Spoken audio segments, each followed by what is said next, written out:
This is a Film Stories original podcast. We made this.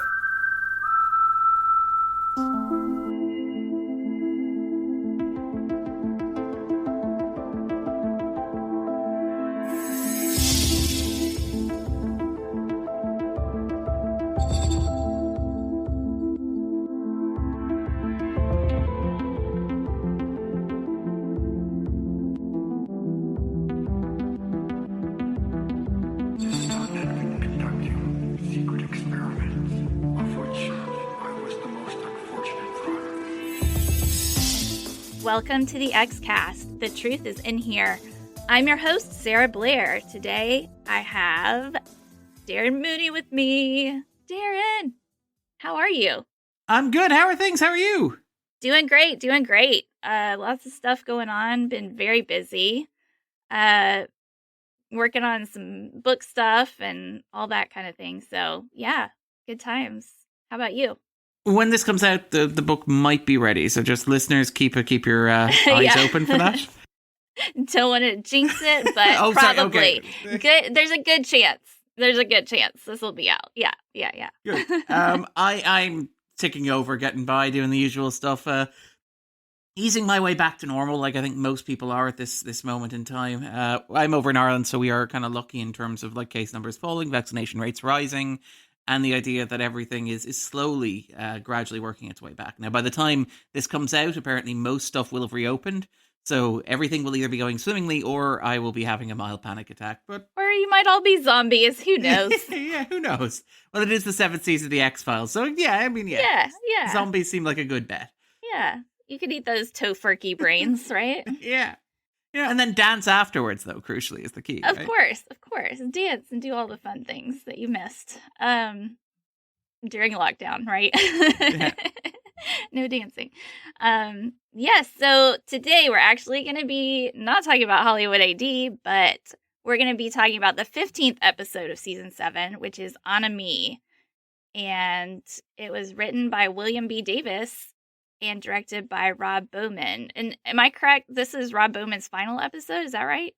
Of the actual show itself, yes. He does go on. He does do the pilot to The Lone Gunman, which continues the trend from Enemy of Rob Bowman directing episode titles that are puns. So like the pilot is like the pilot of The Lone Gunman, which is going to be an interesting thing to talk about if the show ever does. But the pun there is that it's a pilot of the show, but it's also about a pilot.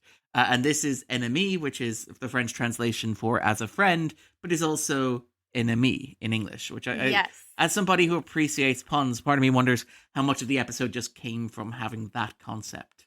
Right. Yes, I've always wondered that too. That's one of the things that I like about the title so much. And William B. Davis wrote this episode.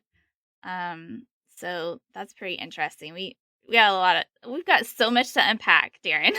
Yeah, there's a lot to dig into. There's a lot going on with this episode.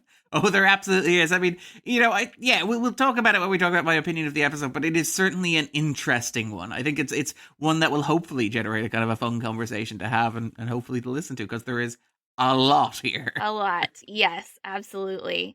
So this episode is about how the cigarette smoking man and Scully go on an excursion together, road trip. Yeah. I don't know that I'd call it an adventure.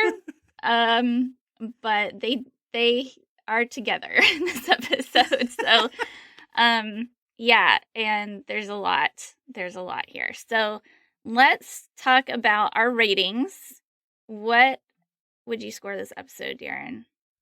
Probably a 6, if we're being entirely honest. Because I do, like, as I said, I think it's an interesting episode. I think there's a lot of stuff to unpack there.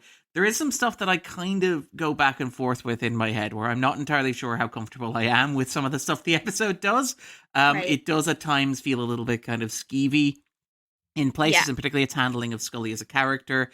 I think, like, again, one of the more interesting aspects of it, rewatching it, is the weird way in which this feels like the dark twin of Milagro from the 6th season, which is similarly about the interaction between Scully and an author character. The only difference here is that the author character is the actor who is playing her scene partner and therefore controlling Scully over the course of the story. It's a very interesting tension that exists between the two.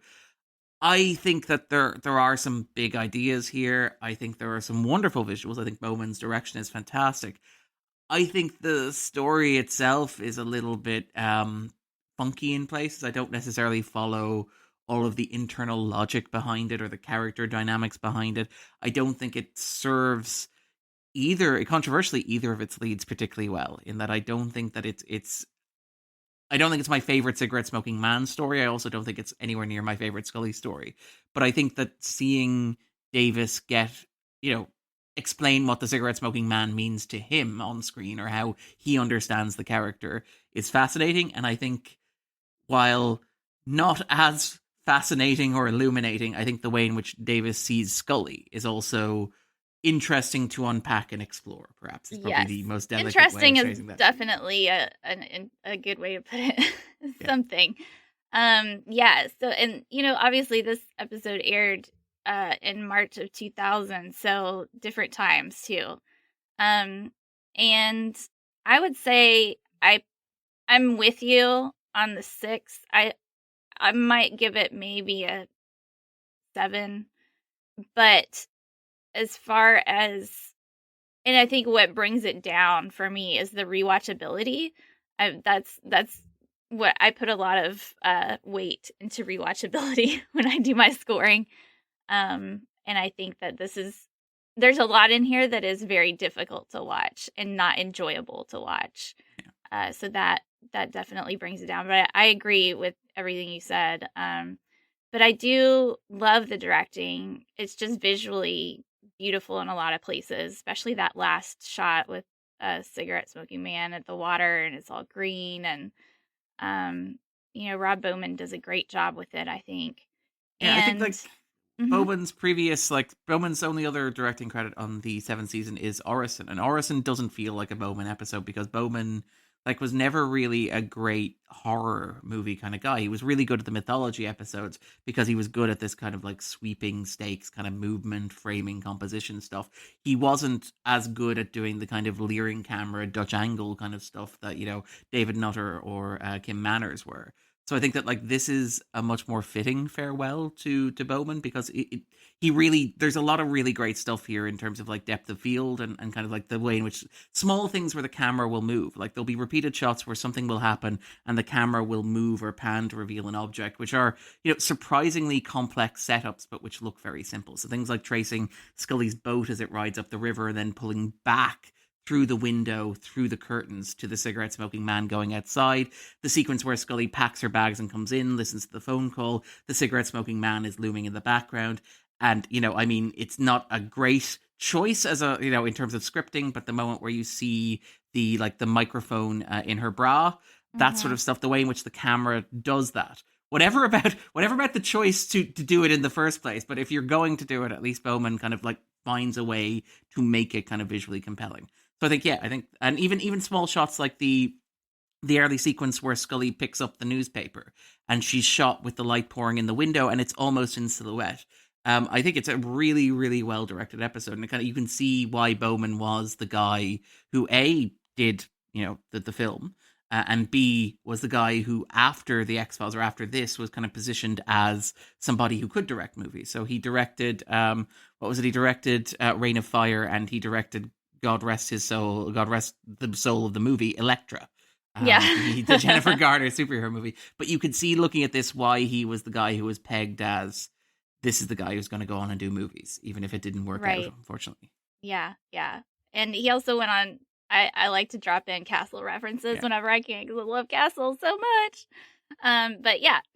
And as I understand it, Castle is very much his baby. He's an executive producer on there. He's kind of he obviously directed a load of episodes, but he's very much in terms of setting the look and feel and mood of the show, I think, as well, right? Right. Yeah, absolutely. He was really involved with that and did a great job. So, but yeah, we're here to talk about X-Files. So, no, that was all me. Your Bowman is in another castle. It is.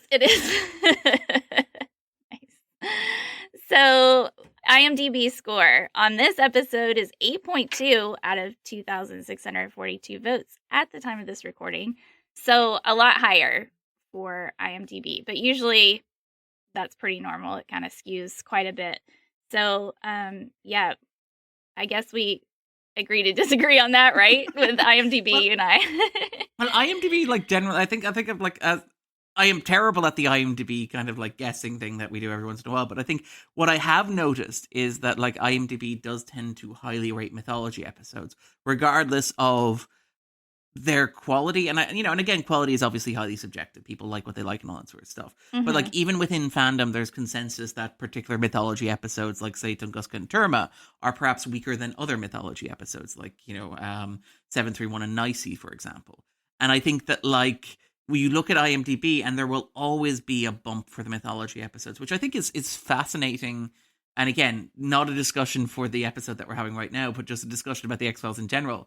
The kind of perception that we have of the mythology as being, at the time, the driving force, the reason a lot of people were watching. And then in hindsight, a lot of people kind of soured on it and were like, oh, the mythology is actually the worst part. The Monster of the Week episodes, they're the best. You go and you look at, like, the IMDb ratings, which obviously are not, they're not scientifically conducted. They're not statistically perfect. They're not, like, statistically modeled or anything like that. But I do think it's interesting that you go back and you look and you see the people retroactively rating the X-Files on IMDb still tend to rate the mythology episodes higher. And I think this counts as a mythology episode, even if it doesn't necessarily advance the myth arc, because obviously it involves CSM. It's written by, it's written by Davis with Carter rewriting it. It's got a whole bunch of stuff conspiracy theory related. There's the alien stuff. I do think I think it gets that mythology episode bounce, perhaps, that, in the ratings. Maybe I'm being cynical, though. No, I think it's all good. Yeah. And I agree, it is interesting to see the difference in IMDb versus, the deep fans who watch and rewatch and really study the episode. So yeah, it is interesting.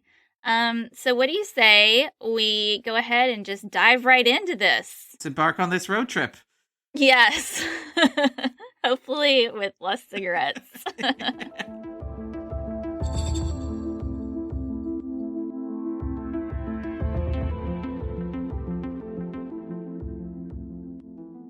Do you want to unpack this with the comments? Because some of the comments are, like, really, really long and they sort of go along, or do you just want to, like, go through and just, because I'm fine either way.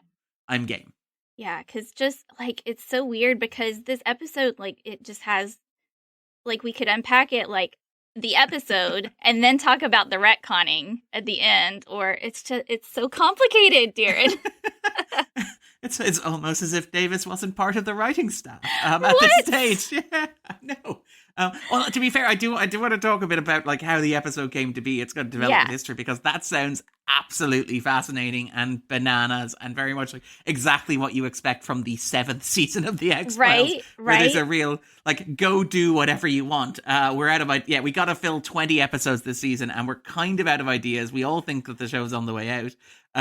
So I'm game with however you want to. Let's do that. Because I like that. Yeah, let's just start and we can talk about how it came to be and we'll go from there. Davis's pitch on this is interesting because I think Davis basically noted that he had spent very little time acting opposite Gillian Anderson. He had spent a lot of time with Duchovny because that was arguably the core dynamic of the show. I mean, even episodes that were about Anderson, like, say, One Breath, primarily the cigarette-smoking man and Mulder. Now, he had earlier in the season done, I believe it's a Closure, where they have the scene together in Scully's apartment. But that was probably after he pitched this idea. And Davis's original pitch for this episode is interesting. I have a quote here from an interview he did with Mania in 2000, around the time the episode was released. The original idea was from Shakespeare's Richard III. There's a scene early in the play where Richard comes across Lady Anne, who is mourning her father. And she's also still in mourning for her husband. And both of these men were killed by Richard. And Richard comes to her and he finds her on the street. He needs her to move up to get closer to the throne. At first, she's furious to see him. She hates him. And within 15 or 20 minutes, he's charmed the pants off her and has her virtually agreeing to marry him. I hope your eyebrows are all arching here. So that was kind of my idea, bearing in mind that Scully would be a considerably tougher nut to crack. So, the original idea I pitched would have Mulder in a terrible accident, and he seems to have been killed. Cigarette-smoking man comes to Scully in a funeral parlor and says, yes, I killed him, but I did it for love of you.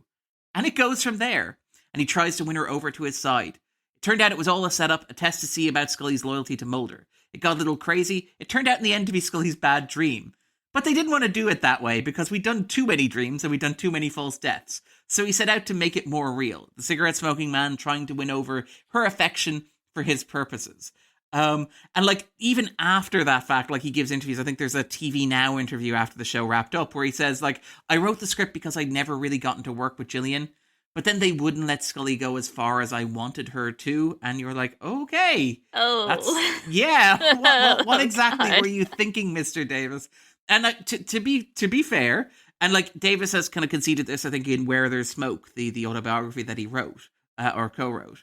And he said that, like, look, the script that he developed was heavily rewritten by Carter.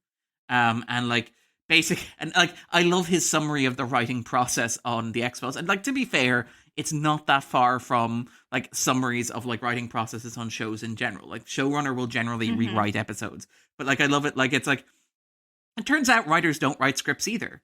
Every episode is charted on a large whiteboard by a team of writers, and only when everyone is satisfied with the plan is the writer then authorized to write a script. And once that's done, when the writer has written the script and hands it in, Chris Carter writes a new script loosely based on the one submitted. Well, the good news is the writer still gets the credit and the money.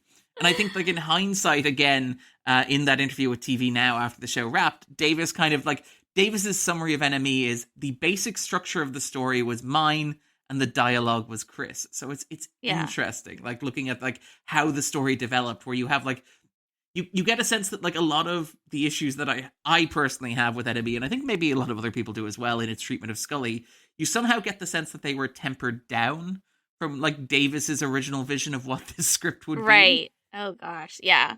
Yeah, that's a lot. And it is interesting on IMDb, you know, every single episode of The X-Files has written by Chris Carter as the, you know, when it's Chris Carter plus whoever else. Yeah, so that's a lot. And it's very interesting to hear, you know, his ideas and sort of what he kind of wanted to go for with that. Yeah. Well, I mean, like there's that old joke. I think it's Oscar Wilde made the remark that every writer's first story is themselves as either Jesus or Faust. And you get like, and again, you know, I don't like using comparisons to fan fiction this way because it sounds like you're disparaging fan fiction or dismissing fan fiction. I think fan fiction is very worthwhile, very fascinating, a wonderful like window into fan cultures. I don't want to seem dismissive of it. But like, there is something here that feels a little bit like a self-insert fanfic, if we're being a little skeptical, where it's like Davis is writing the cigarette-smoking man, and he's going to be more pensive than he's been before. He's going to be more soulful than he's been before. He's going to like show Scully that he is a kind of a decent human being, and he's going to win her over, and does win her over, which I think is one of the big potential sticking points of this episode, is the sense in which Scully is won over by the cigarette-smoking man. And you get a sense that it is like, and again, I want to be careful about this because I think Davis is fantastic. I think he's a wonderful actor. I think he's a very good interview subject. But there is something a little bit like, you know, I am at this stage a 60-year-old man, and I've noticed that I haven't got much time with my female co-star. So I'm going to write a script where the two of us spend time together, and I basically charm her and, you know, kind of beat down her defenses and, you know, do at one stage even undress her and tuck her into bed. And there's a part of that is a little bit like, which is why I think of it as the weird counterpart to Milagro, because Milagro is also about a writer who is controlling Scully. And I mean, like, even within NME, you have the cigarette-smoking man himself, played by Davis, has been impersonating Scully. He's been writing Scully fanfic online. He's been sending emails that he has been signing with her voice. And by the way, I love that the leak or the mole is like, you're even more beautiful than your emails describe. And you're like, what the hell was cigarette smoking man writing in those emails? Yeah. I mean, I was like, what in the world is he writing in these emails? Oh my gosh. But to be fair, I mean, like, from Music of the Cigarette Smoking Man, we know that he's a failed writer, but it's like, yeah, you're like, okay, this is a particular kind of fan fiction, perhaps. Yeah. Well, I'm glad you mentioned Musings, because I do think it's interesting that in Musings we've got the, episode where he is writing a fictional version of himself and trying to rewrite his own story and present that as, every villain is the hero of their own story, right? So that's his version of that. And then in this, we've got William B. Davis writing his own version of his character, which I think is a really fascinating dynamic. Oh, it absolutely is. And I mean, again, like, we've talked about on this kind of show before, like, in terms of, like, Duchovny writing as well. Like, Duchovny was the writer who arguably gave Mulder kind of the Campbellian hero's journey. He's the writer who provided Mulder with, like, oh, by the way, he should have a father. And, like, I mean, obviously you have hints in episodes like Tombs, for example, that Mulder's relationship, or Aubrey as well, that Mulder's relationship with his father is not perfect. But it's not until you get to Colony, and it's not until you get to Anasazi, that kind of, like, the father stuff becomes a huge part of who Mulder is. Like, it's Talitha Kumi, for example, is the point at which you get, oh, is he Cigarette Smoking Man's son? And, like, you have the idea that Duchovny, when he's writing these, is actually, like, Mulder was always the protagonist of the X-Files, but very much centering it in Mulder is the Luke Skywalker of the X-Files, so to speak. So I don't think it's uncommon for an actor writing a script like this to go, yep, no, my character is the center of attention. He's the real hero here. Because, like, again, you're presumably spending a lot of time. And again, I don't know how acting works. It's all, dark magic to me. It's all mysticism. It's one of those things I look at and I'm like, I have no idea how people do it as well as they do.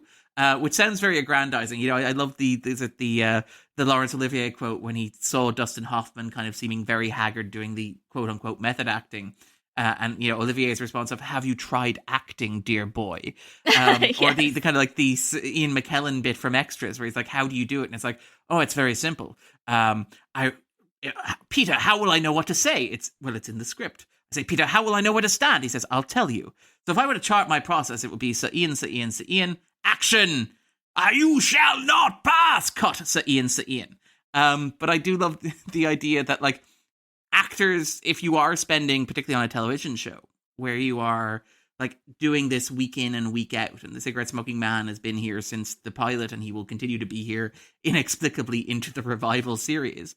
But, like, Davis has spent time inside that character's head, and it's nice to see that kind of fleshed out. This is how Davis sees the character, if that makes sense, which I find interesting, even if it's not how I see the character, or how I think the show sees the character.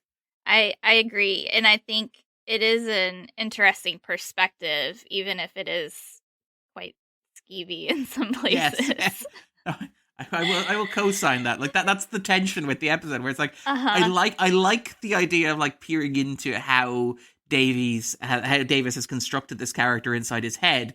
But on the other hand, part of me is like, maybe there's too much information here, Yeah, exactly. And it's hard because while we're analyzing this episode, you want to examine the characterization and you want to look at it from, this show's perspective, but then you also have all this other stuff going on. So it's really interesting dynamic. But I do want to talk about the characterization and how I don't know if I don't want to say appreciate, but I do recognize that this is a very well-crafted character in that there's a lot of stuff going on that happens in real life with men who manipulate women and who,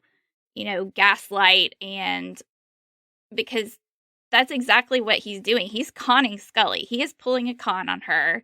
And a lot of times that happens in real life, and so it's really interesting to examine that and see it happen on the screen because you know what's going on Yeah, I think that's the big issue. Like, that's the big issue, is that Scully's kind of taken in by it. When Scully has always been like, Mulder is the character who is traditionally kind of taken in by this. Mulder like trusts people implicitly. Think of all the messes that happen in the X-Files, because despite the fact Mulder says trust no one, he instead actually trusts everybody at the top of a hat. I'm thinking like Gethsemane, for example, and things like that as well.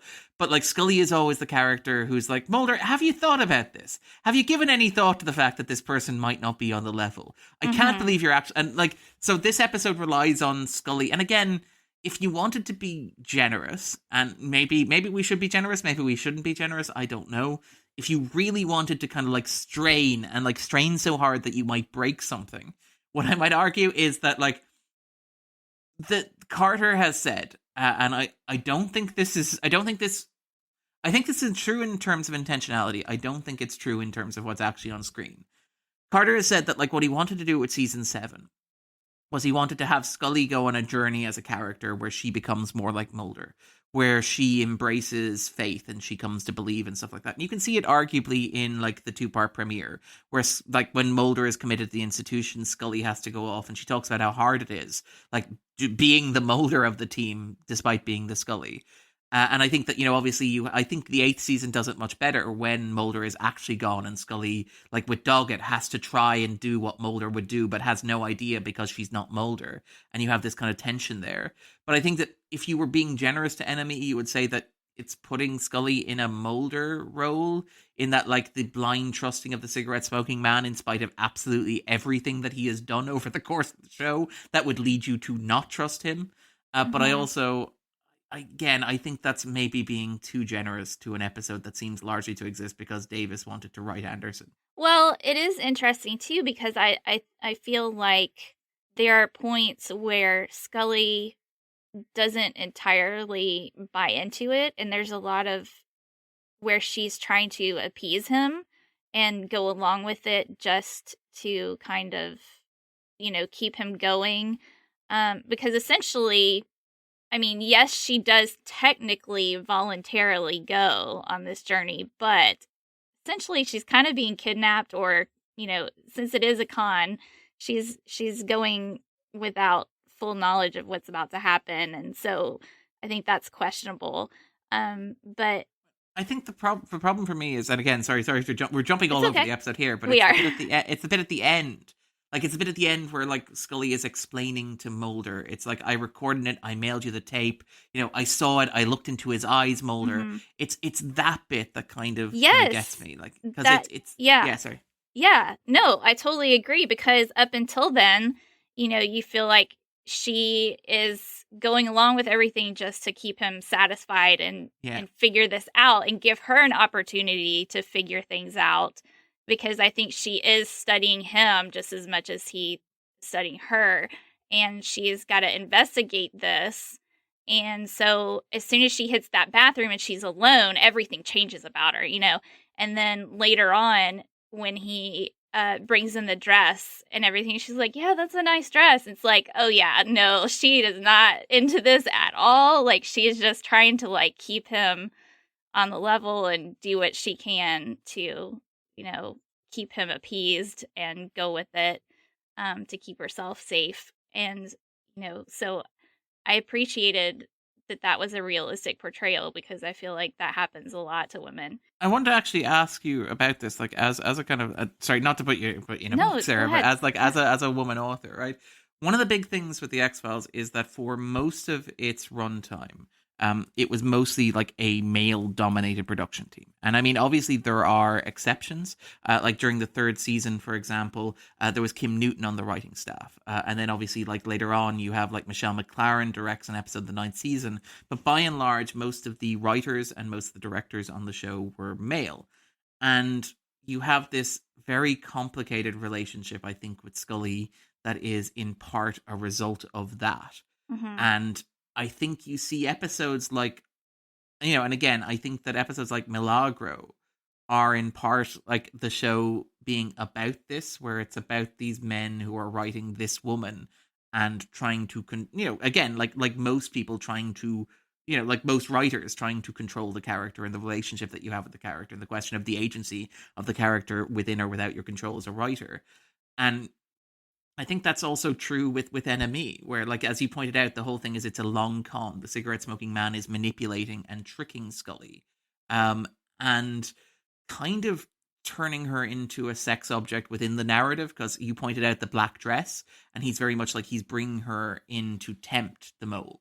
Like it's very much like he's treating her as a physical sex object. And then you have the script itself arguably doing the same thing, where, like we mentioned, like this is arguably the most sexualized that Scully has been on the show, with the possible exception of Milagro itself. I mean, Carter, I think, famously vetoed a sex scene in Never Again, for example. But here you get and it's done with the idea that she's got the tapes and she's got the microphone, but there's a lot of, like, Gillian Anderson wearing a bra shots here, which feel a little kind of skeevy. So I wanted to ask, like, as a woman who writes characters, and particularly female characters and stuff like that, how's that relationship with Scully for you? Like, when you watch the show, are you conscious of the fact that she's primarily written by men?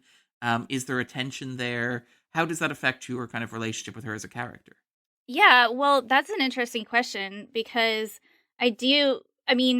Scully is one of the reasons that I started writing in the first place. I mean, she's pretty much the reason I started writing in the first place. They talk about the Scully effect and how women grew up to be scientists and everything because of Scully, and I grew up to be a writer because of Scully.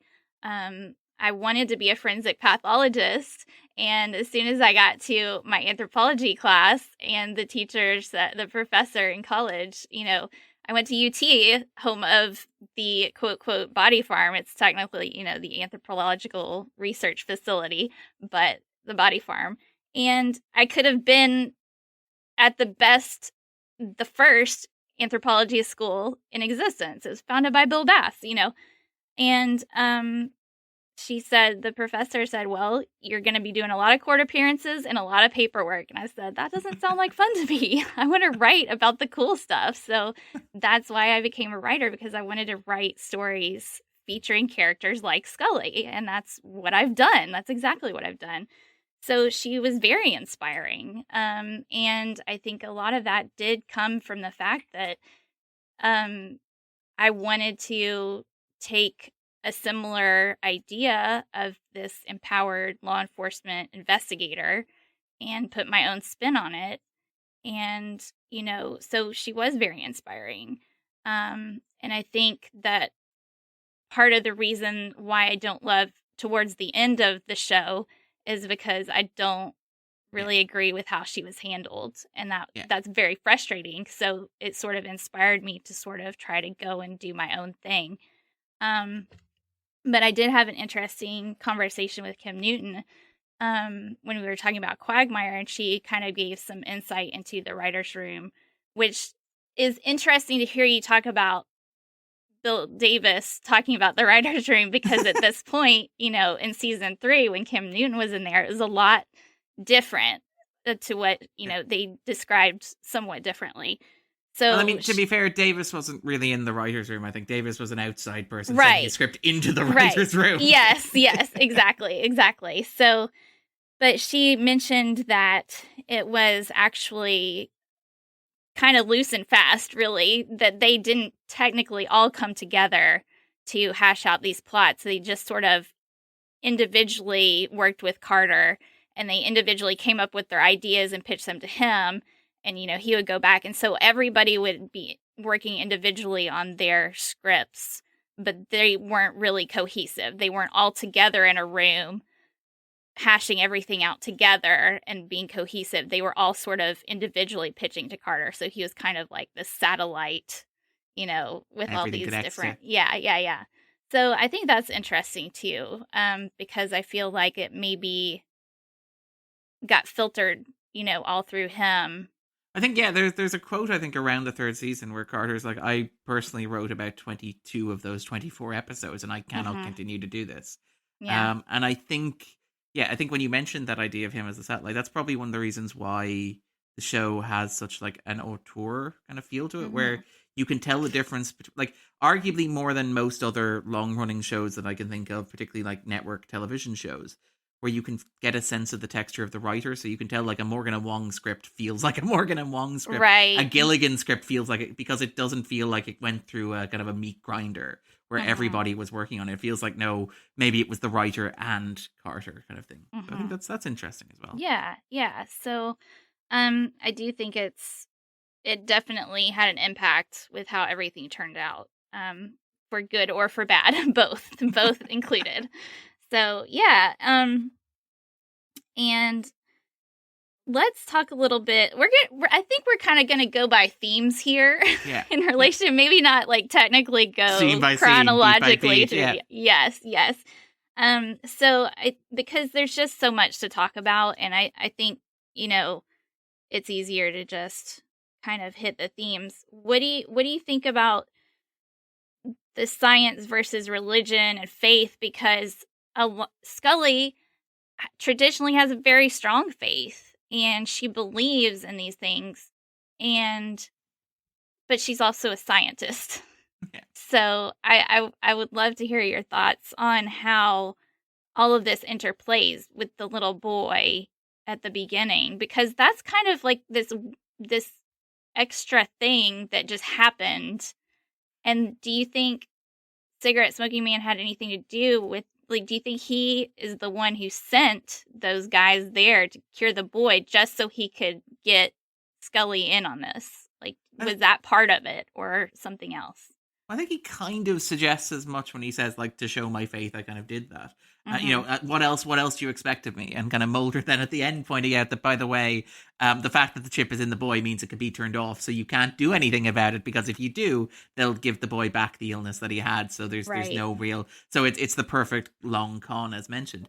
I think, again, like, one of the interesting aspects of the 7th season as a whole, like, and again, I like the fact that the X-Files, like, as you go through it, each of the seasons, like, the show has its own themes, and the seasons have their own kind of sub-themes within them. And the 7th season is one that is, like, it feels like it's returning back to the idea of faith, which obviously was throughout the entire run of the show, but was arguably strongest in, say, the 2nd season, in shows like, say, for example, Fearful Symmetry, where it's like the aliens are building an ark like Jesus, or like Red Museum, where it's like it's a religion and we worship the aliens much like you worship God. Or even Anasazi, where it's like, oh, by the way, all these ancient gods were also aliens. And then it feels like in the 7th season, the show, perhaps because it's wrapped up the mythology in like Two Fathers, One Son, has like the freedom to come back to that idea. So you have like the Ivory Coast stuff, where it's like, and again, that's carried over from Biogenesis, but things like The Last Temptation of Mulder going on as well. And here you have like the Christian Science stuff. I mean, it's the same season that gives us Signs and Wonders. And you could argue, and I mean, it's notable that the Samantha story that wrapped up in, Sign and Seeds and Closure is basically she's an angel, but she's also an angel tied to the mythology and tied to aliens. And I think that's kind of interesting, because you get this idea here where, again, the mythology comes back to angels. The men in suits who arrive are described as angels. If they were sent by the cigarette-smoking man, does that make the cigarette-smoking man God, basically, in that sense, because he's commanding and controlling? Also because he is literally writing this episode, and also because he is, as you point out, gaslighting Scully and like controlling the narrative around Scully. So many layers. So yeah, it like, well, I mean, I do think that this is very, like, we could probably, like, there is a bit more to talk about in like its milagro-ness, because it feels it's an episode about making an episode of the X-Files to a certain extent, I would argue, as much as Hollywood AD is. But specifically about the religious stuff, what I find interesting is that, like, this feels like it's kind of partnered with like Signs and Wonders from earlier in the season, where like you have the kind of the belief that these parents, I'm not sure that their explicit religious denominations ever mentioned, but it reminds me of, say, Christian Science, which was the refusal to allow medical practitioners to treat sick children. I mean, Jehovah's Witnesses have similar rules about blood transfusions as well. They're controversial. But I think the reason why I associate with Christian Science is because that was in the news at the time. I think you had like Virginia Harris, who was the head of the church's board of directors, tried to kind of like bring the media in and tried to like invent a new face of Christian Science. And that generated a bit of wave of controversy where people were like, yeah, but what about the people who aren't being treated for religious or kind of secular reasons? And I find something kind of interesting in that, and the idea that, yeah, that now that there is no overarching mythology, now that like it doesn't seem like colonization is on the cards, although that will come back next season and the season after that, and we'll be discussing the revival. It's just like, no, there are powers that are higher than us, and it doesn't really matter whether they are aliens or the government or God. I kind of like the idea of kind of folding them all into one another. But I do think you're quite right that like it feels like another layer on top. A part of me wonders if this was a Carter like addition to the script, because it doesn't really do anything. That like the family are there in the teaser. The teaser makes a huge deal of it. The closing image of the teaser is like a bright light at the window, the kid standing with his hands out like he's being crucified, and a bunch of men in suits wandering out of the UFO. And that is not at all what this episode is about. There's nothing in that teaser that's like, oh, by the way, Scully and the cigarette smoking man are taking a road trip together. So I find it interesting that like it's layered in. Like it feels like something that is of the seventh season, but not of this episode, which is interesting, I think. Yeah. And it is interesting to have Scully go to the house and talk to the parents, and they're kind of like, wait, why are you here? Who are you? And this had better be plot relevant. Yeah, exactly. Yeah. And it's all just very awkward and weird. And doesn't really come back. Like once they disappear in the first act, those actors are gone from the script. Yeah. It's like, yeah, it's just bizarre. So yeah, that's an interesting aspect. But yeah, I do think it's interesting to talk about Scully's faith, and I think it makes it even more gross that he would use that to manipulate her and to pull her in, because he knows her so well, and he knows Mulder so well. Like, because he drops the newspaper on Scully's doorstep with the headline of this little boy who has cancer. And with the fold as well, the fold on the picture, which exactly. I quite like. Exactly. And then he gets Mulder with a secret email from an anonymous source that just randomly shows up. Like, he knows them so well, and he knows exactly what to do to get them and pull them in. And even when they're together and they're talking about this, neither one of them realizes, like, hey, something weird's happening here. They don't care. They just go with it. But to be fair, like, I mean, it's not as if, like, the cigarette smoking man doesn't have, like, a long history of, like, religious association. Right? Like, I mean, like, he is, like, the show has repeatedly, particularly in Carter's script, positioned him as Lucifer. I think that is that Mulder or Skinner line where it's like, did you take, like, the elevator up to work today? There are points where, like, I think at one point Mulder discusses the smell of sulfur when he shows up as well. And I mean, obviously you have, like, in the 662 Amorpha T, you have Mulder literally crucified as, like, the cigarette smoking man tempts him like Lucifer in The Last Temptation of Christ. So I find it interesting that, like, Davis or Carter or whoever kind of comes up with well, look, if the cigarette smoking man is going to do an image rehabilitation project here, it's going to maybe he's going to stop trying to position himself as Lucifer, and he's just going to go for broke. He's going to be like, just go for God, go for the top one, go. Right. Speaking of the Lucifer show, in which I don't want to give any spoilers for anybody who hasn't seen it, but exactly that. So yeah, it is interesting how it's just, this is just layers upon layers upon layers. We're just gonna unpeel the onion here, right? Yeah, and I feel like it's his talent for manipulating people and his talent for reading people and knowing people. I wonder how much, seeing how he does this with Scully is a fascinating study that makes me want to know how he got Fowley and Reyes, Like, what did he do to get them? I mean, he also did try to get, like, Mulder as well back in Redux 1 and Redux 2 as well. So, he has form anyway. Again, the literal deal with the devil kind of thing going on, Yeah, just knowing how he operates shows just how evil he truly is, because, it's this mind, the way he works, and how long he's been doing this and just manipulating the entire planet, essentially, and the aliens and the consortium and all of that. it's an interesting dive to think about, really. It's like if you go down that hole. Well, since we're talking about him like as Lucifer or as like Jesus Christ, that whole kind of like as Faust or Jesus kind of quote there. This is the question I want to ask you. Like, do you think that at this point Davis considers the smoking man beyond redemption? Like when I watch NME, I wonder, like, this seems like a much more sympathetic portrayal of the smoking man than we've certainly come to expect since, I would argue, the 4th season onwards.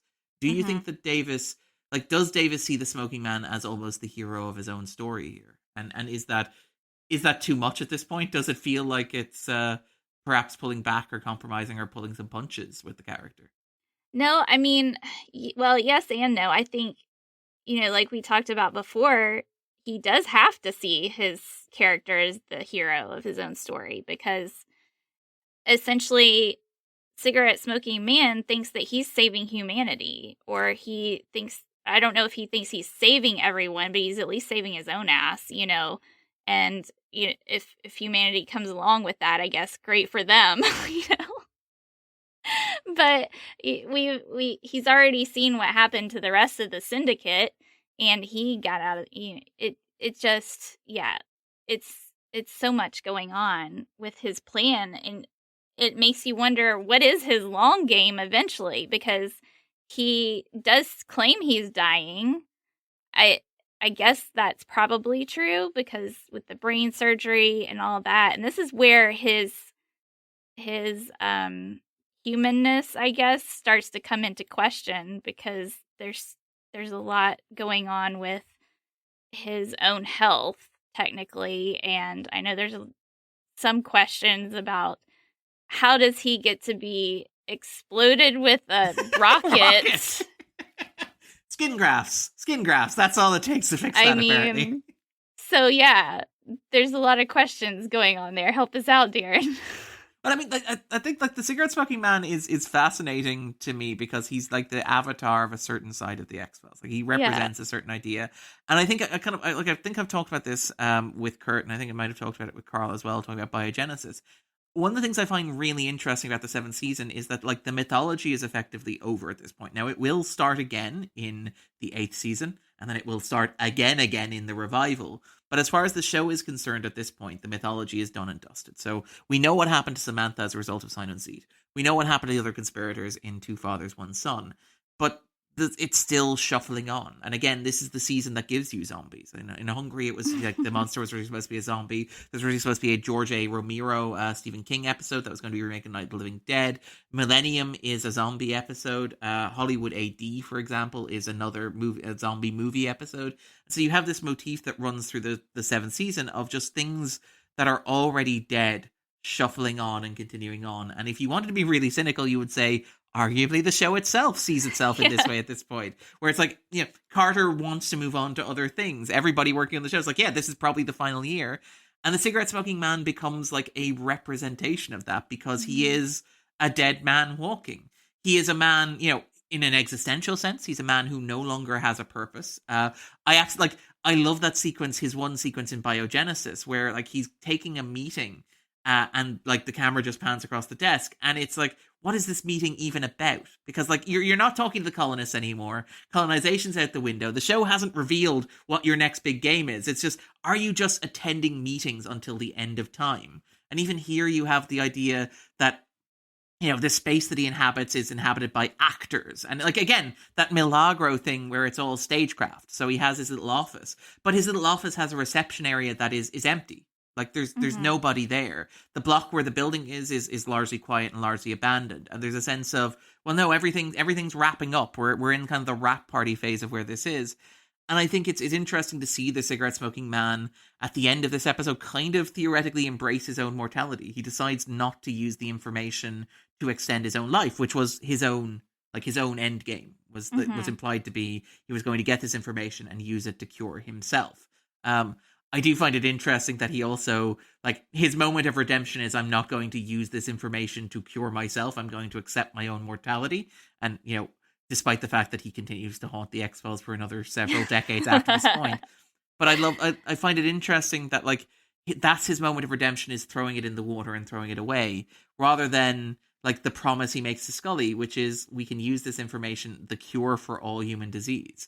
you could cure everything with this. And I find it interesting that at the end of NME, he just kind of throws it in the water and he doesn't use it for himself, which is a moment of like redemption for the character, but he also doesn't like give it to the public so it could be used to help people who actually deserve it and actually need it. And I find that tension interesting.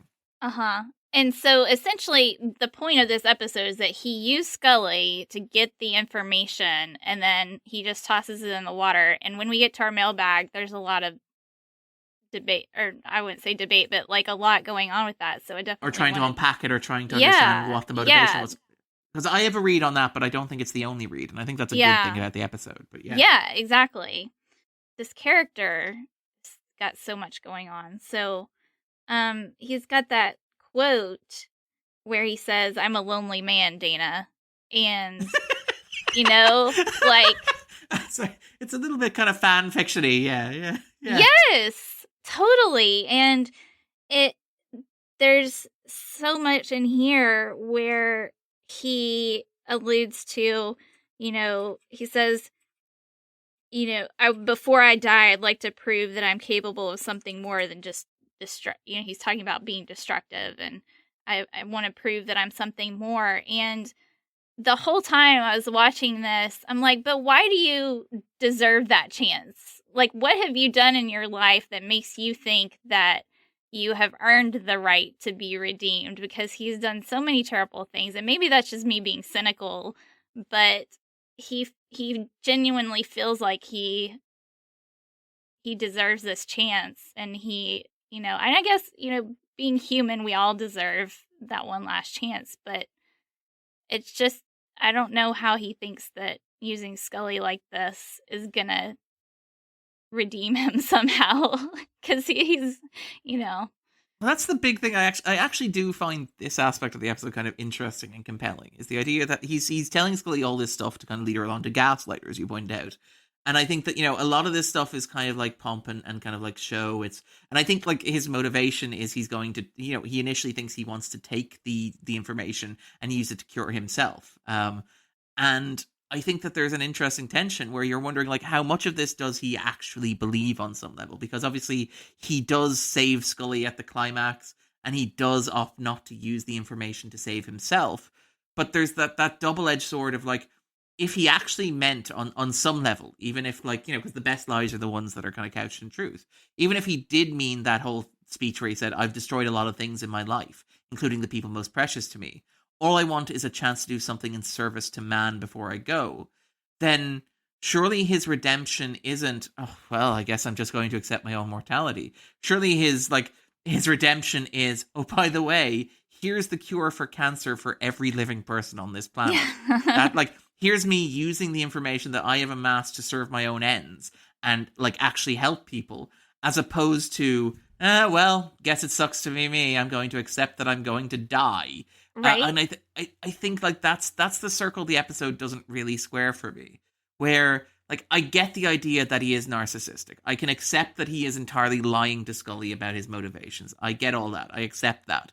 But I think the episode then also tries to say, but yeah, there is some truth to it. And there is a sense that this character wants some small measure of redemption. And I'm like, yeah, but he doesn't do even, like, the smallest, most basic thing that he could do to get redemption. All he does is accept his own death. And I mean, if you wanted to be, and again, give the episode a lot of slack like we did with the whole, like, Scully becoming, like, Mulder trusting him thing, I think you could say that maybe he lacks the capacity to see beyond himself, so that even the cigarette smoking, kind of like The Sopranos, which was airing on television at the time, where Tony's small gestures of humanity towards other characters were always incredibly self-serving and egocentric, and rooted in the fact that he could not comprehend other people having agency or lives beyond himself.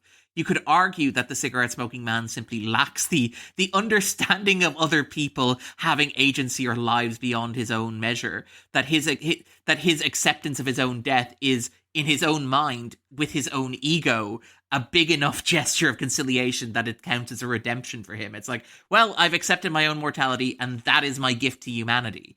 But I do feel like the episode maybe doesn't get there in the end for me. It doesn't kind of bridge that point or make that point in a way that I think it would need to in order to kind of, like, land the home run that I think it's going for, if that makes sense. I want to ask you about Marjorie Butters and what's going on with her, because I have a couple of questions, actually. So we've got Marjorie Butters, and am I correct in my memory, or is this like one of those mingly things? It's like I don't quite remember the Mandela effect, the Mingle effect. Am I correct in remembering that she was his mother somehow, or just a friend? Like, I feel like I remember that, but maybe I'm wrong. Didn't get the mother thing. I mean, she is 118 years old, which would kind of would line up kind of interesting, and maybe there is a theory around that, but I hadn't really encountered it, to be fair. Okay. I suppose it does kind of make sense in terms of like keeping like this woman alive for that long, because I don't, how would he know her otherwise? It seems like a very strange thing that it would be like, no, I met her when I was very young and just decided to keep this woman who was already old alive. Yeah. But it is an interesting one. Yeah, I literally have no basis for any of that, except just for some reason I remember it that way from the original, watching it in the original, and then when I went back and rewatched it more recently, I was like, wait, what? I thought that she was his mother for some reason, or maybe that was just one of those things that happened on AOL chat rooms and everybody was speculating about it and it just got in my brain somehow. Well, I mean, though I think I'm just doing a quick Google there and looking at Eat the Corn, which is a fantastic resource and website. In the original draft, she was meant to be his mother. Yeah. Okay. So maybe I'm not nuts.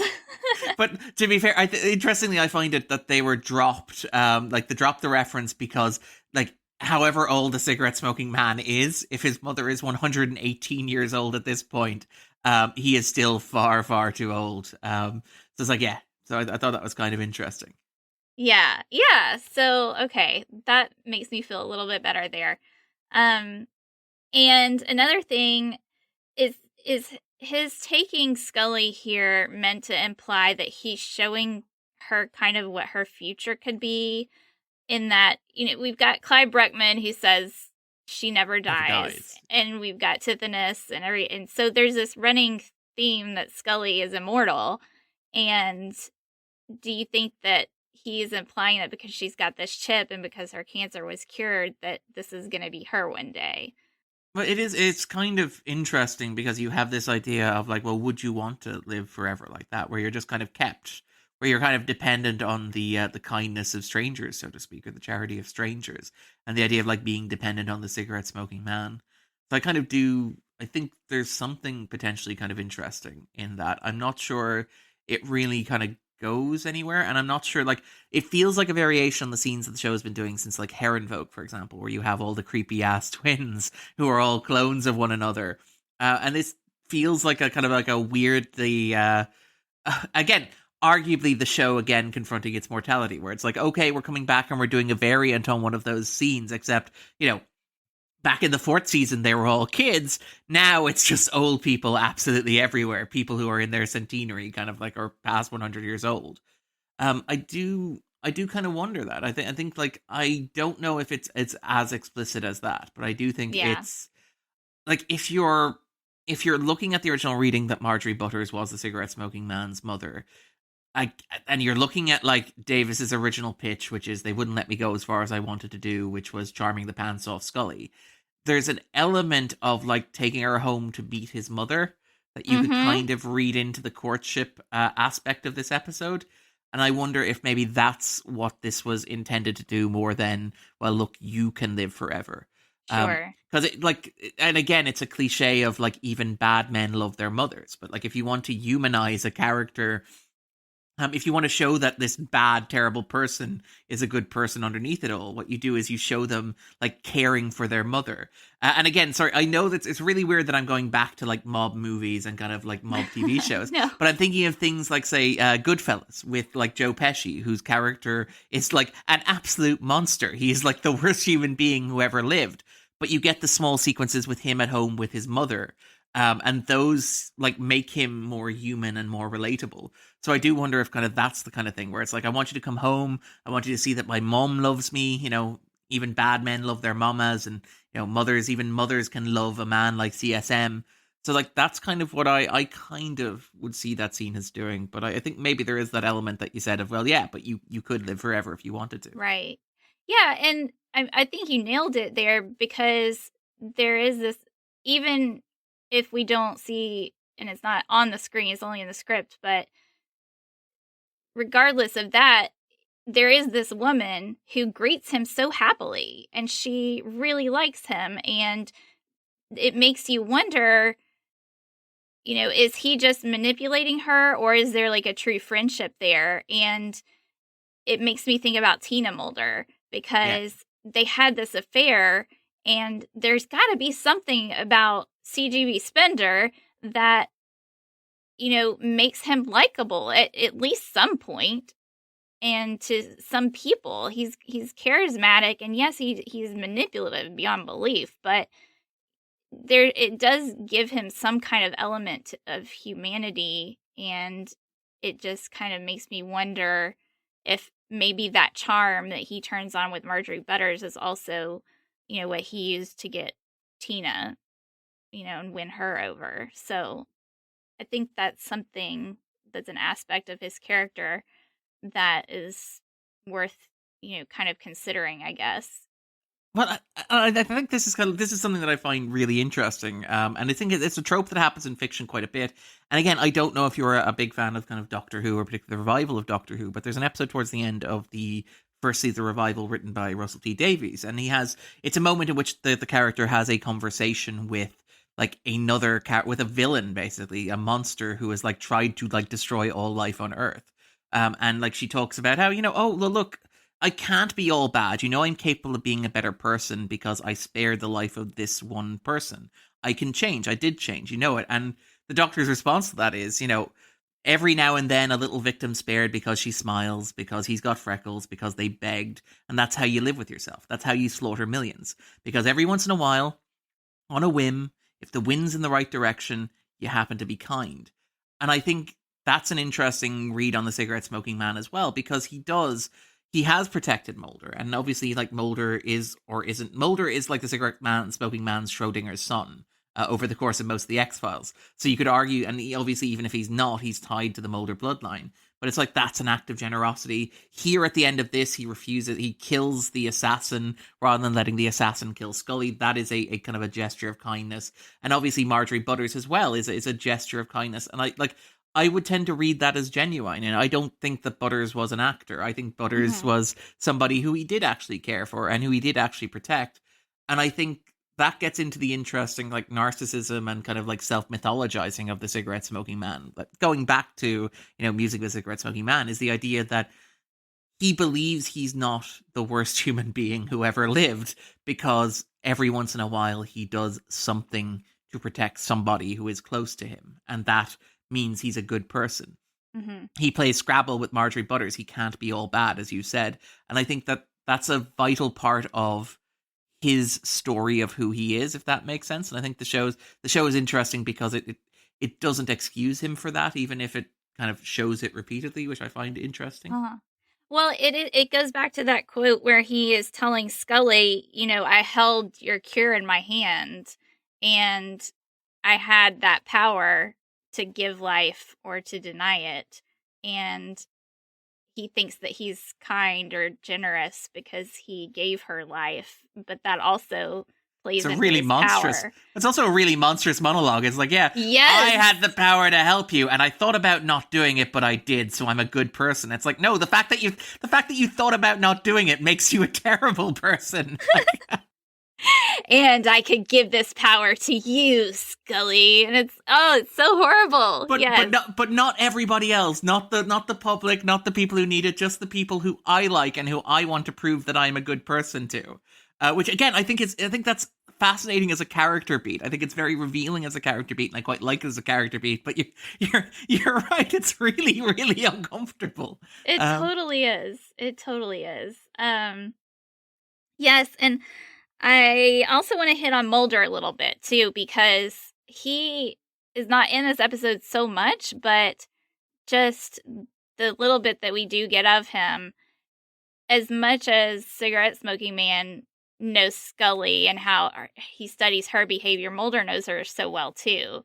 and he kind of knows right off the bat something's not right. And she knows Mulder well enough to know exactly what to say to get him on the case and to tell him, I've got a family emergency, because like Mulder doesn't love Mama Scully enough. He's going to call Maggie right away and be like, are you okay? Is there something going on? Because they're tight. Maggie and Mulder are tight, So of course she knows that's exactly what he's gonna do, and at least in my head canon, that's what he does. And he knows something's wrong. Like, this is the weird thing with the episode, where like I like the scenes with Mulder in isolation, but they do feel like they throw off the tone. Because, like, for most of the episode, you have this very solemn, very, like, dignified, very, like, the cigarette-smoking man is musing on his, like, fate, his fate, basically. And Scully is trying to figure out if there's anything genuine at all beneath the kind of surface or exterior that he has. And then you have this subplot, which is, like, consistently written as almost comic relief. Like, there's a wonderful moment where like Mulder visits Scully's apartment, and you have that like wonderful exchange with the landlord, where the landlord's like, tenants love having an FBI agent in the building, gives them a sense of security. And Mulder's response is, do you know how many people have died in there? He's like, well, we don't really talk about that. But, like, the little jokes, like the bit where kind of like Mulder walks into Skinner's office, and Skinner's like, it's my assistant, and she's like, she wasn't at her desk, and it's like, damn it. Or even like the gag, which I love, of like the lone gunmen disguising themselves as each other. Like, these are all great jokes, but like it feels really odd that they're all isolated in the subplot, which, and again, part of me suspects that that's because like Davis wrote the cigarette smoking man and Scully plot, and that's very heavy, very serious, very earnest. And so Carter is like writing the subplot, and he's like, need to get some humor in here somewhere. But it does, for me, throw off the balance of the episode a bit, where like it feels like, every once in a while it'll be like, okay, well, we're going to contemplate what it's like to be God and to face your own mortality. But now some wacky hijinks with Skinner and the lone gunman. Yeah, exactly. And when Mulder just storms in to Skinner's office, and he's just like, I need your time. It's like, well, Skinner's just like, okay, Mulder, come on, dude. I'm not your assistant director. I manage a whole wing of the bureau. Thank you very much. Exactly. But I do, you know me, and you know how much I love Skinner, so we needed to just hit on this really quick, because always happy to hit on Skinner.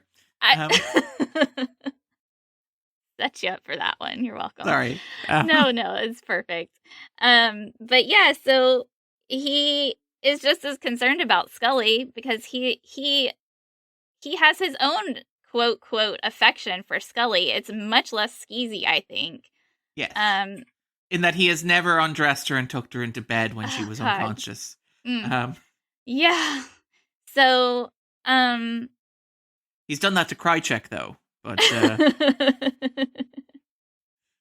sorry. Oh my god, so many slash fics just flashed. I mean, like, you say slash fics, but the episode, it's like the show itself is very explicit with like Skinner as a bear and Krychek in handcuffs. It's like, what does the show expect you to go? Where does the show expect your imagination to go with this? Sorry, this is sidebar upon a sidebar, tangent upon a tangent. I mean, it's what we're here for. So Skinner has some Skinner in the game. Yes. He has a much more gentlemanly affection for Scully, and he genuinely is concerned as soon as Mulder, he says, she says she's fine, but we both know that exchange with him and Mulder, we know that they both know that she's not. So, yeah, I really liked that exchange between them. And when Mulder just storms in with the lone gunman, he's like, you guys have met. Yeah, I'm sure you met at the Christmas party. It's all good. It'll be fine. At the Mulder apartment Christmas party, So, do you have any final thoughts? I think we might. There's a lot going on in the mailbag. All right. So I feel like we could spend some time covering that. Oh yeah, absolutely. Absolutely. No real final thoughts, except that, like, I think hopefully as we kind of reach the end of the episode, that we kind of proven the thesis that, like, as many problems as I might have with this episode, there's certainly a lot to unpack and discuss there. So I think that's a kind of a fair assessment. I'm not a huge fan of the 7th season of the X-Files as a whole. I think it's probably the show's second or third weakest season. Although I do have to factor in the revival at some point. I have to redo the rankings, but we'll come back to that. But like, I do think that like Enemy is one of the juicier episodes of the season, I would argue. Mm-hmm. I would definitely agree with you on that. There's layers upon layers we're unpacking here. So let's hit up the mailbag and see what our listeners had to say and go unpack some of that.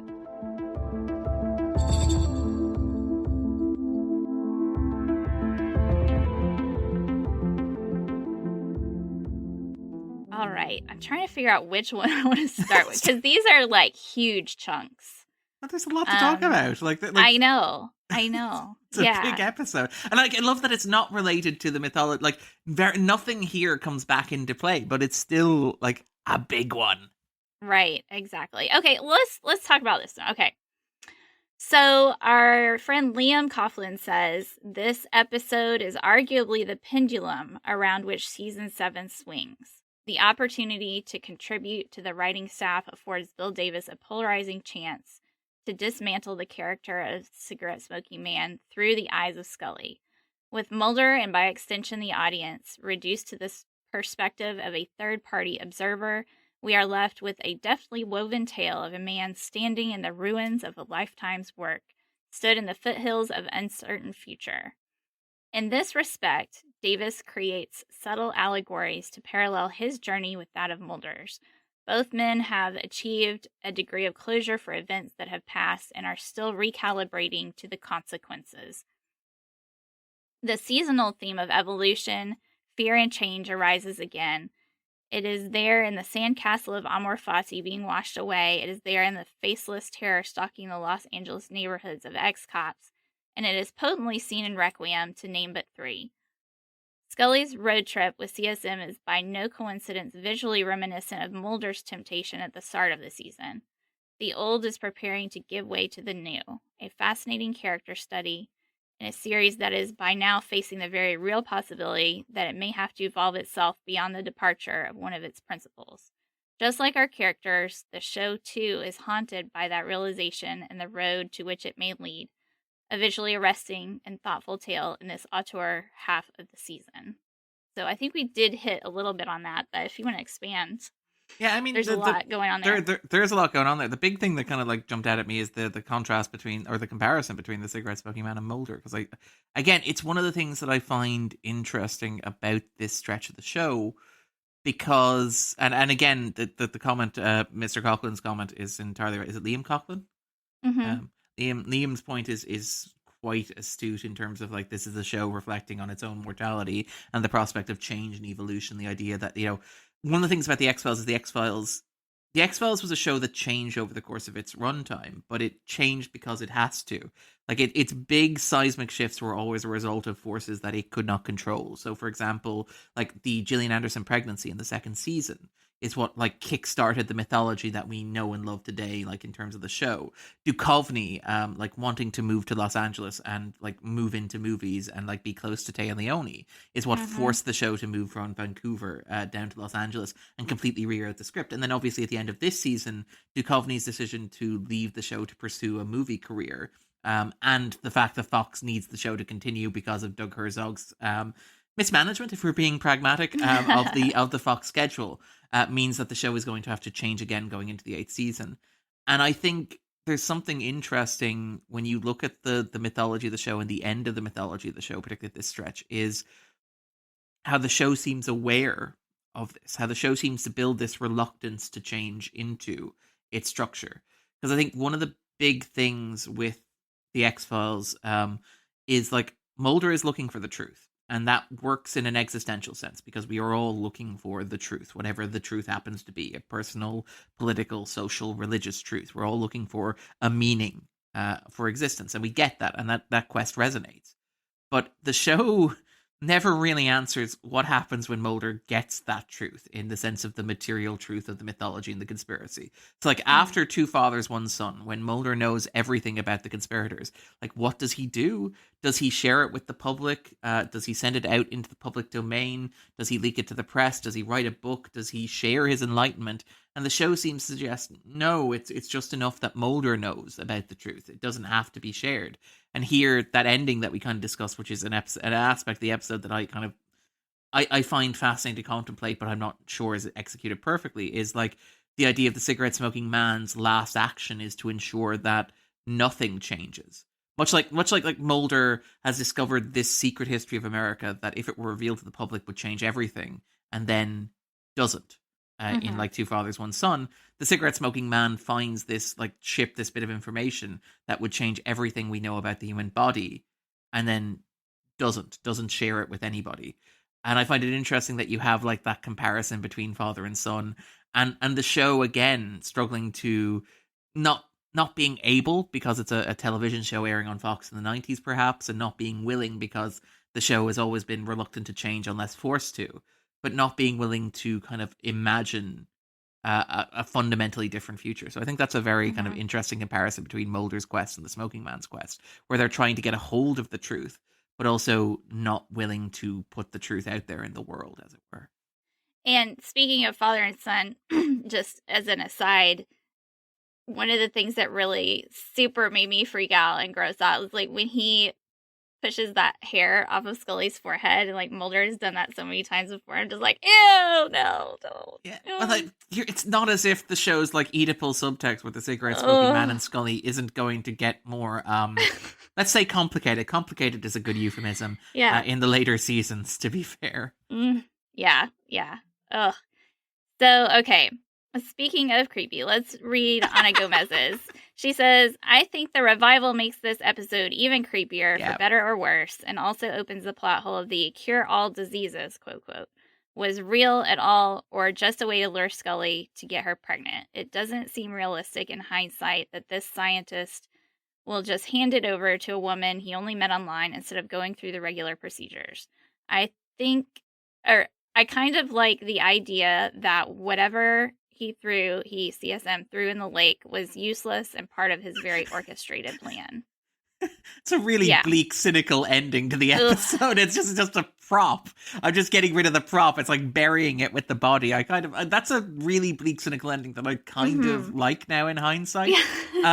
What I would say is like part of me, like, and again, I don't know if this is probably a criticism of the episode, but it's something that I kind of like, is that because the episode, as we mentioned, is so, like, the metaphor is show business. Like, much like Hollywood AD, the whole thing is like you're constructing this narrative and this story, and it's like a set. Like, Scully goes into the office, and it turns out the office is empty, and it's just, she goes behind the scenes, and there are like police officers and men in suits. It's like, you know, when you see shots of people wandering around Hollywood backlots, where you'll have like sailors and doctors and stuff, because they're all extras that are on their lunch break. Like, it really feels like Scully's going behind the scenes on the kind of mythology or on the conspiracy in this episode, where it's like, yeah, we have a bunch of people who just wander around in cop outfits because that might be useful at some point. We have a bunch of, probably behind the door, you have a bunch of EMTs who like show up and abduct Scully, you know, in Fight the Future. They're sitting there having their lunch in one of the offices or whatever.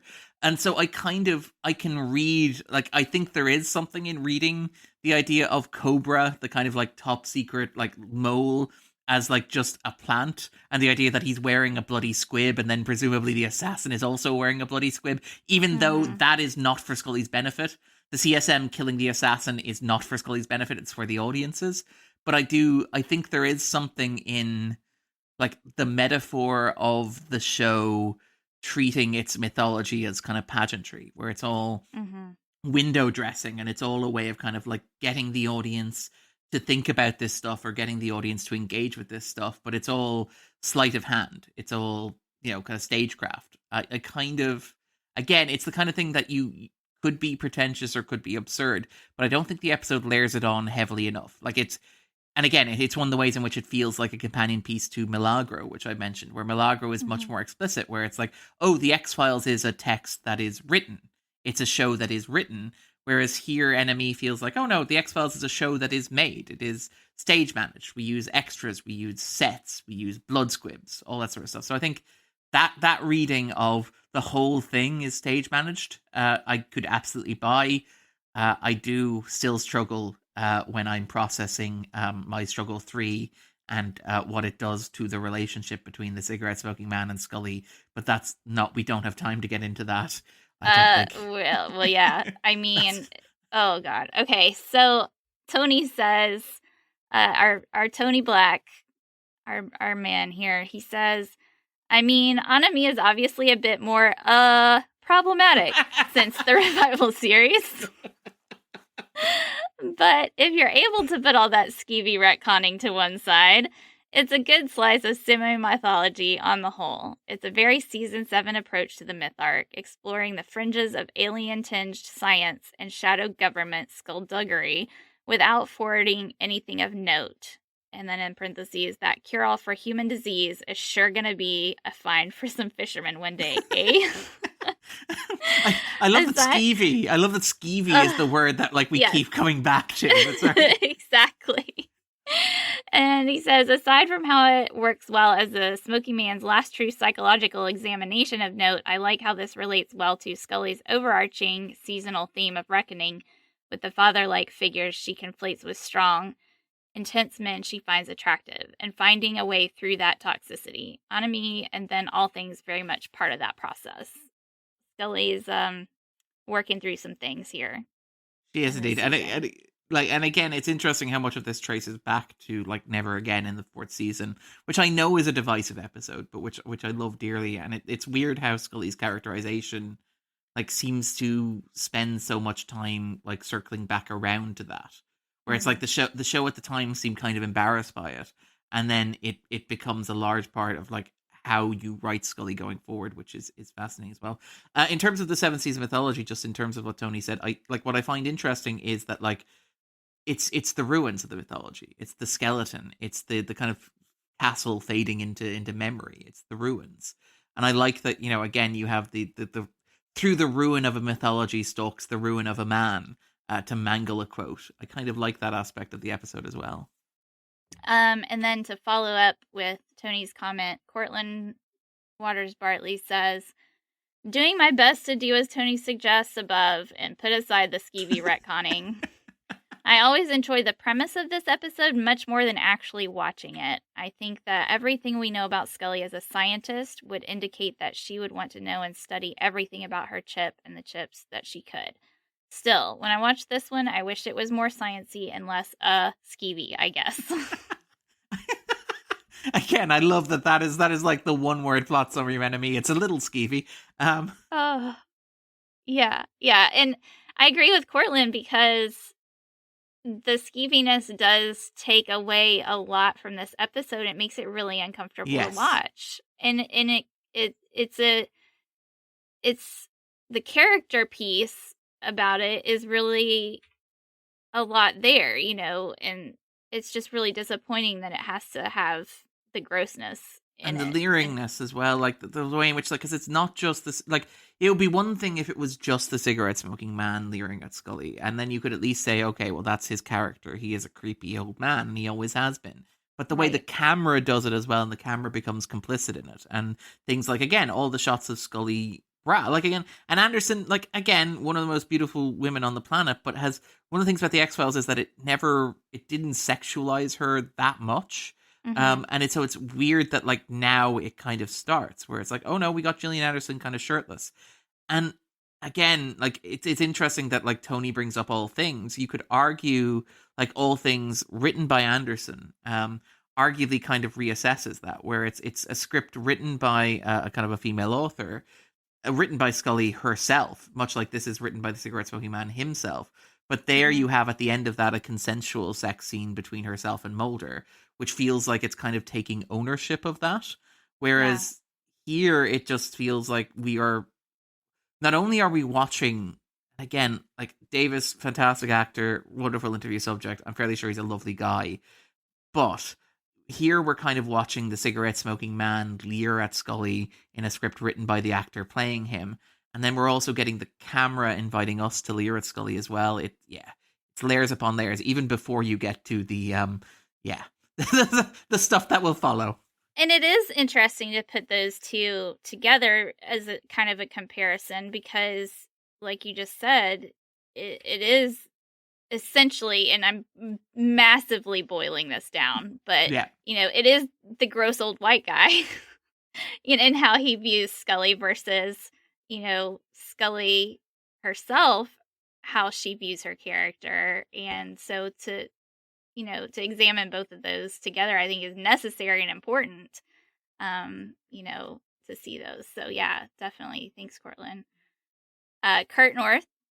Kurt, what's up? An excellent episode with some usual Bowman visuals. The story really plays with CGB's character that can be read in so many ways. It teeters on the edge of what CGB will become and is all the better for it. He is never the same after this. It's great to see Jillian and William working together for this length of time, and was a great move to pair them together. On my last watch, I thought of what if this was Fowley or Reyes slightly retooled, and how could CGB manipulate them to work for him. I'd be interested in seeing that. We talked about that a little bit too. It is revealing that like the corruption of Reyes consists of a single conversation in a hospital room, as opposed to like an entire episode and road trip. It really does feel like Cigarette Smoking Man's not putting the effort in that he used to. Seriously. And then Kurt says, I love the ending and shows just how far CGB will go to have power over people, even to the detriment of his own existence. Lines like having your life in my hands, truly scary and effective. And then, okay, so Marlene says, I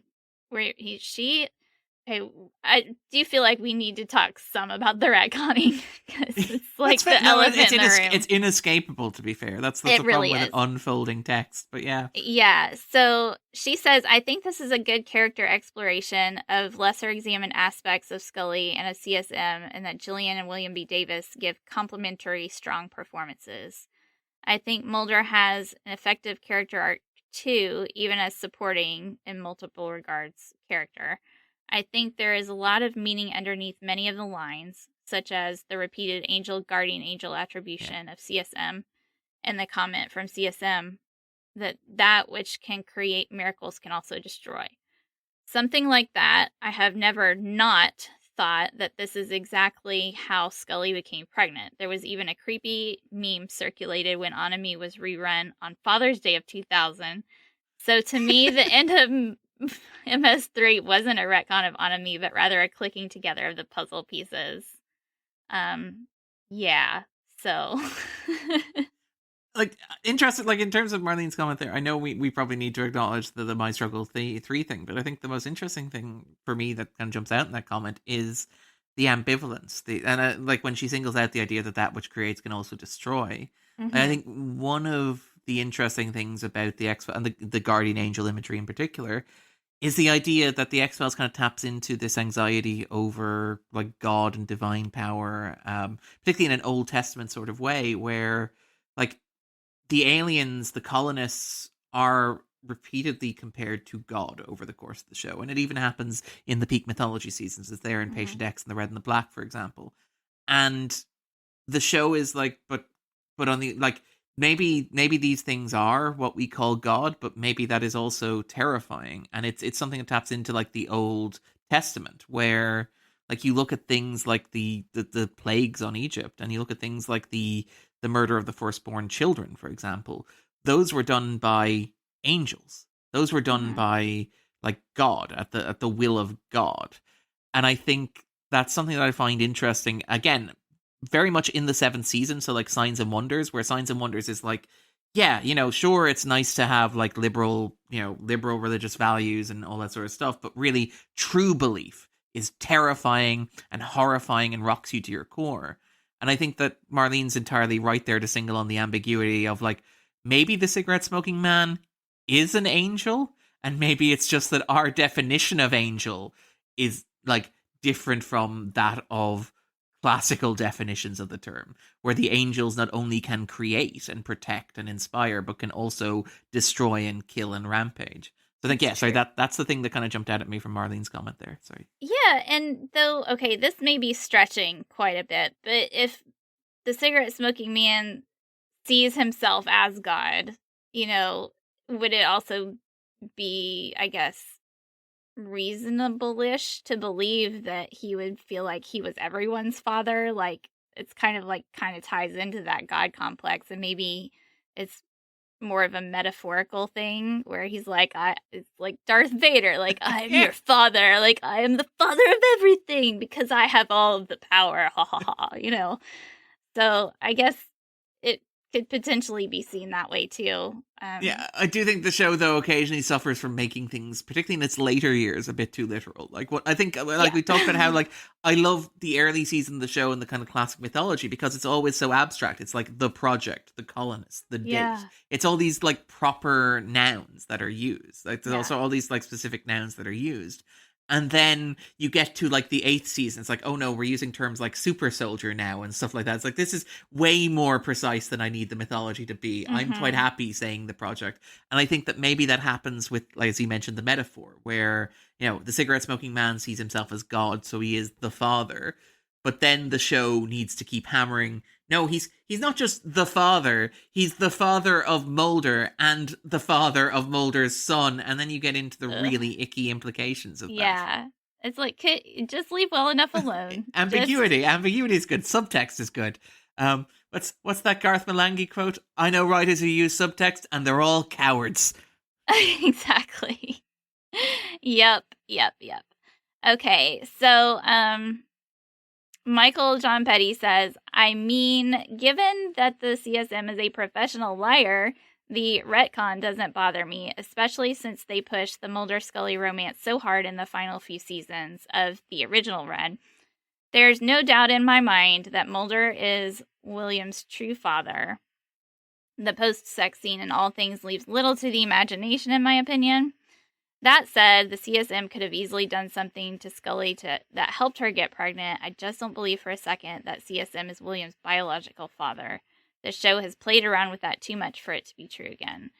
That said, Enemy is an excellent episode that allows Scully and not Mulder to analyze the CSM in a different way than we've seen previously, showing a new side to the character than we've seen before. Seeing William Davis and Gillian Anderson in multiple scenes together is a welcomed addition to this slight myth arc episode that is truly what makes it work. Davis's writing is spectacular. The Mulder subplot is also good, especially by the end when the duo realize they've been played. I do love that scene. There are some really creepy moments in this episode also, including Scully waking up in bed with new clothes on. Yikes. That's what he says. Yikes. That definitely feel different now, knowing what CSM now claims he did to Scully during that time. All in all, Enemy is a wonderful episode and is actually one of the best in the 7th season. So, yeah. I do really like that scene. And going back to Bowman's directing, how he's got that scene set up in Mulder's apartment where Mulder is like leaning in the doorway and Scully's sitting there, and just that whole dynamic between the two of them, and this being the season of secret sex, quote unquote. You know, we have to assume. Was it really that secret? I mean, by the show's standards. I mean, the real twist would be that, like, season 2 was the season of secret sex, because nobody suspects that, you know? That would be the Or, I mean, I don't know if you are aware that I have my Redux theories, but okay. Oh no, I think we talked about this. Like, I am a detour. I'm like, my point, like, as somebody watching the show, like, I am shipping agnostic, but, like, if you put a gun to my head, I'm like, yeah, they are definitely hooking up by detour. Like, if they are ever hooking up, detour is the point at which it's like, yes. Yeah, I cannot read this in any way other than to suggest that, yeah, no, they know exactly what they do, because they're very flirty. Oh yeah, absolutely. Don't try a tailhook scandal on me. I guess agents can't share the same hotel room. Wink. Cathy and I have it all figured out. You have a little chart. I love that idea. Like, we got a spreadsheet for that. Like William B. Davis's whiteboard. You've got it kind of broken down. God. Yeah. So, but I do really like that scene between them, and there's so much going on that's unsaid. The acting in that scene is just really fantastic, and the directing too there. The way he's got it set up, and Mulder's just kind of like, yeah, that's a juicy scene. Well, even, yeah, just the blocking in general is really good as well. Like the sequence in Skinner's office where you have the 3 lone gunmen and Mulder and Skinner in the shot together as well. I think you all know each other, while having all 5 actors in the shot is quite good as well. Like, again, Bowman is very good at what he does. Like most of the X-Files directors, to be fair. But yeah. Yeah, exactly.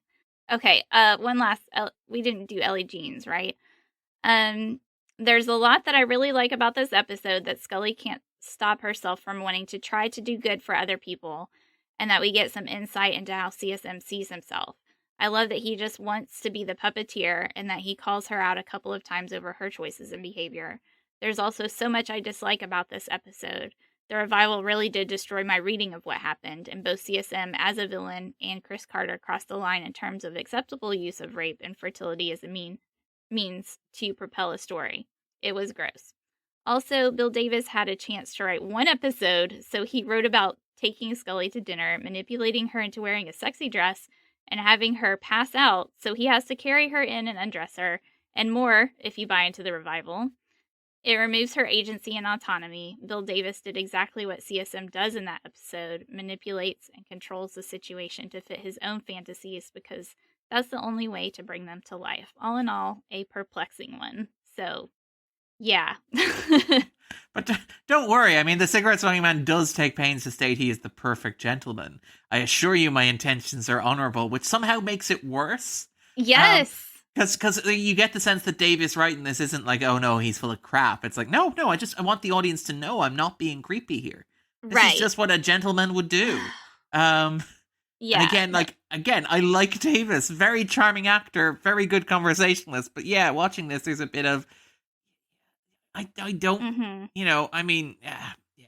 Sorry. Well, I do like that line from Scully where he goes, "How do you take your coffee?" And he's being like all clean. She's like, unadulterated, and she throws it out the door. I really like that moment where at least that was acknowledging, something of how gross this all is and how horrible. And then, of course, she wears the dress. Exactly. Like you have that scene. Yeah, you have that scene. And then it's like, okay, maybe this episode gets it. And it's like, nope, we're putting her in the dress. And more than that, you're having, then you have the revelation the cigarette-smoking man has been writing, email, NC-17 emails as Scully. And which, it's like, oh, you looked even better than I imagined you did in those emails that creepy old man wrote about you. Yeah, it's a lot. No matter how generous you are to that episode in terms of reading it as a criticism of CSM, I think that comment is entirely right. It's Davis doing exactly what CSM is doing. Yeah. And you have that again. It's that thing with Scully and the idea like Milagro, where she's being written by men as this kind of fantasy figure, and trying to square that circle and kind of reconcile those aspects of her. It's complicated and it's unpleasant, and it's to use a word that we have overused this podcast, but is still accurate. It is skeevy. Indeed, and I think that is the perfect way to wrap up. We need to just put in parentheses when we title this episode "Anami Skeevy-tastic." It's just so much. Easy skeevy. This is skeevy. We're getting skeevy over here. Okay, Darren, as always, it's been a pleasure hanging out with you. Thank you. Where can we find you online? What do you have going on? Yeah, just a quick Google of my name will probably bring you back. I am on Twitter at Darren_Mooney. I'm doing a host of stuff. I co-host a podcast called The 250 with my good friend Andrew Quinn, where week in, week out, we will discuss the movies that are on the IMDb's 250 and its bottom 100 list. All right, so as this is coming out, we'll be kind of in the middle of getting ready for Halloween. So if you are a patron, we'll be coming out, I believe, the week that we discuss The Man Who Shot Liberty Valance, John Ford's 1962 Western. Love that movie. Fantastic movie, and we got a wonderful panel there discussing it. I think it's a good discussion. That'll be coming out the week the patrons are listening to this. And then kind of 2 weeks later, as regular listeners on the feed will hear it, the previous week, we'll have discussed the Bruce Willis direct-to-video movie Anti-Life or Breach, which is not very good, but is, I think, an interesting discussion of Bruce Willis's career with Irish film critic Joe Griffin. And then the week after that, we will have the fantastic Joey Keogh and the wonderful Dr. Bernice Murphy joining us to kick off our Halloween coverage. So the week after that, we will be doing Manos, The Hands of Fate, which you can watch on YouTube for free because it's not in copyright. And then After that, they'll both be coming back and we'll be discussing Ridley Scott's Alien. So that's what we got in the podcast there.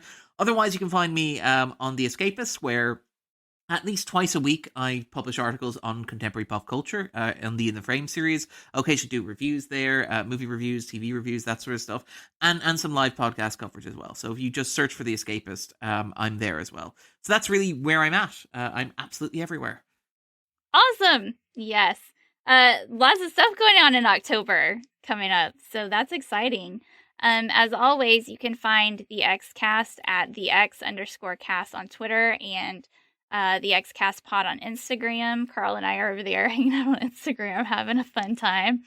And in the Xcast basement fan group on Facebook. And you can find me, Sarah L. Blair, on Twitter and at author.sarah.blair on Instagram. And by the time this airs to patrons, my book is going to almost be out. So, yeah. And then to regular audience, there's going to be a new book in the Tides of Darkness series. So you can check that out too. It's going to be called Air and Darkness. So good times. Nice. Get to dive into, it's like X-Files meets King Arthur. I mean, you can't beat that, right? Yeah. Good times. So yeah, that's coming up, and we've definitely got more coming in season 7, so keep your ears peeled for that. And until next time, everyone, trust no one. Elsewhere on We Made This. Frame to frame. Being John Malkovich, I think, is probably the most original film I will ever see, because I had absolutely no idea what was going to come next. Then when it did come, I was like, okay, right, that makes sense. Well, it makes sense being a loaded term in the context of this film. Well, yeah. In any other film, it'd be ridiculous. Like, oh, what, we're suddenly going through John Malkovich's subconscious whilst one person's trying to shoot another. Like, it's ridiculous, but it makes sense within the context of the film. I pretty much agree with everything that you were saying about it being the exploitation of celebrity. That was my sort of big takeaway. And the thing I was thinking, oh yes, I'll be able to say this on the podcast and it will sound smart, was that they get their 15 minutes of fame. But sorry about that. Yeah, I mean, this is the beauty of us not talking about ahead of time, right? Yeah, is it?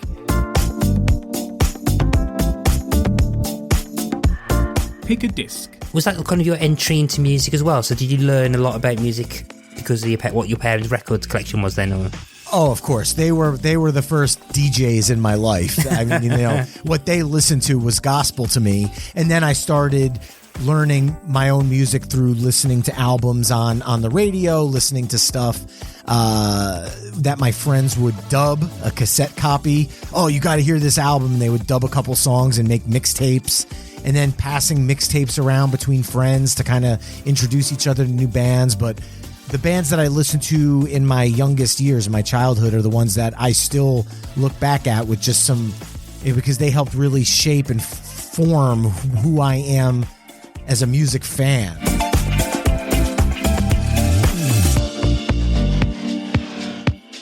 Rarely Going, an animated Star Trek podcast. They've gone through that script and went, yep, that's fine. And that's been approved by, the executive producers, the writing room. There's a lot of people that have had to go through this episode before it's got to air. And, the fact that they can have something like that where it can be a little bit self-critical of the thing is good.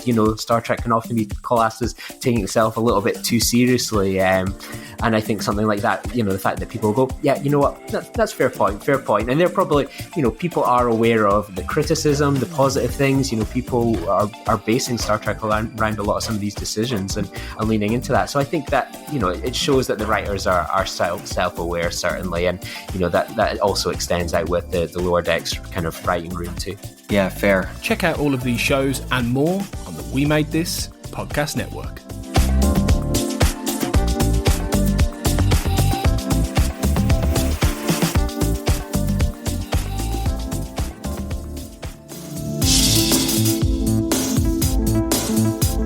The Xcast and X-Files podcast was created by Tony Black and is produced and hosted by Carl Sweeney, Sarah Blair and Kurt North. You can find the podcast on Twitter at the X_cast, on Facebook by typing in the Xcast, and in our group, X-Files Basement, the Xcast podcast fan group, and on Instagram at the Xcast pod.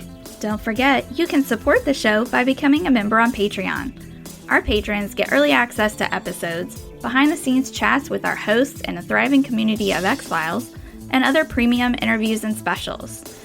To find out more and subscribe, you can go to patreon.com/thexcast. That's patreon.com/thexcast. We are also part of the We Made This podcast network, full of popular culture shows, including our Millennium series, The Time Is Now. You can find all of our shows at our website, wemadethispod.com, or via Twitter at wemadethispod. Thanks for listening and keep watching the skies.